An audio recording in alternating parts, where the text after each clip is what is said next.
Welcome back to the Belvedere College Health and Wellbeing YouTube channel. I am coming to you live this Saturday morning from my very own kitchen. A slight bedhead on me, I reckon, but that's what the weekend is all about. This one, I call it simple salmon because it is so easy to make. We're going to make some guacamole a la Connor, so my style. You can spice it up any way you like.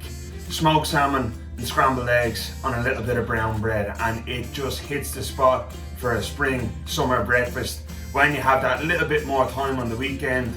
But that said, it is very quick to make, so even on a weekday morning this can be whipped up in less than 10 minutes.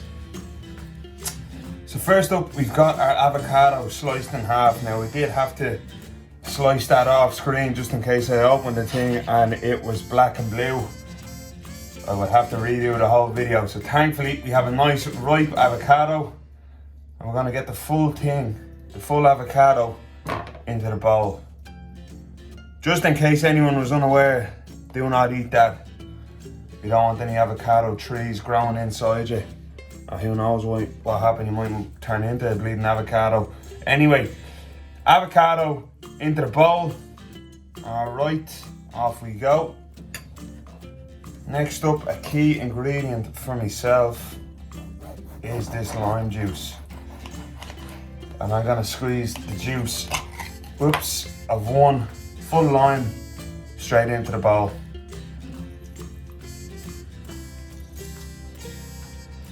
I find limes can be a temperamental fruit because sometimes you get loads of juice out of them, and then there's other times where it seems like nothing comes out at all. I don't know if that's just me now or if that actually does happen. Salt is up next. Apologies folks, I'm just speaking my mind here. It's a Saturday morning, so I'm just letting my thoughts go. Probably a little bit too much salt. We're just looking for about a quarter, half a teaspoon. Alright. Gets a bad rap in terms of hydration and stuff. Salt is actually really important, and plays a vital role in the physiology and makeup of our bodily functions, keeping us hydrated, keeping things ticking over. Now, I said guacamole a la Connor because I do like some chili flakes in it.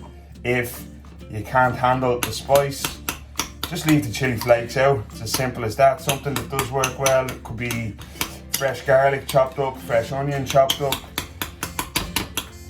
But I suppose what works for me, I don't want to have too many flavours kicking off in my mouth early in the morning.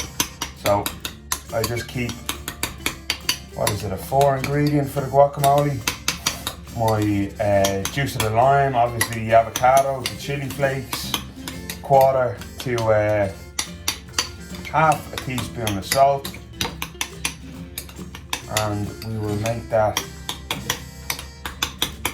5 because I'm just going to add about a teaspoon of olive oil.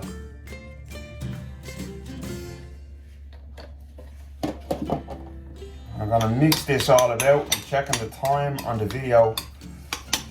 Minus my blabbering on, we'd probably be at about 2 minutes. So 2 minutes to whip up your guacamole for this fabulous breakfast. And what we'll do is, while we're making the eggs, we're just going to leave that in the fridge so it's nice and refreshing. So there is our guacamole. Now, I have never been the best at cracking eggs, so I hope you don't mind, but I've done that off screen. We've just got 3 large whole eggs in there and I've whisked them up. Okay, we've got a little bit of real Irish butter and we're going to use that just as a roll. We're going to fry with that. I find it's a lot nicer when doing scrambled eggs if you use butter instead of oil. And then, much to my disappointment, I opened the fridge this morning and there was no feta cheese left, so I just grated up. It's about a thumb size, I suppose, about 20 grams of cheddar cheese there. Usually I would use feta. It just adds a really fluffy sort of moist flavour to the scrambled eggs, and that's how I like them. I know some people like them cremated, so cook them to your preference. So without further ado, let's get cracking on the eggs. Now I just realised there I made an unintentional fantastic joke. I said without further ado, let's get cracking on the eggs.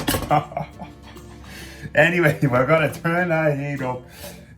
I'd say if you could tell me to shut up, you probably would. We're gonna turn that heat up to about a medium heat, and our butter is going to go in, and we're just gonna let that coat around all the pan. Should take about a minute or two. Right, so we can see there now the butter is melted and covering all the pan. So I'm going to add my eggs in. Now, very important, in my opinion, the key to good scrambled eggs is to keep them moving. So they'll only take about 2 or 3 minutes anyway to cook up. Just make sure for that time, while you're there beside your pan, that you keep them moving.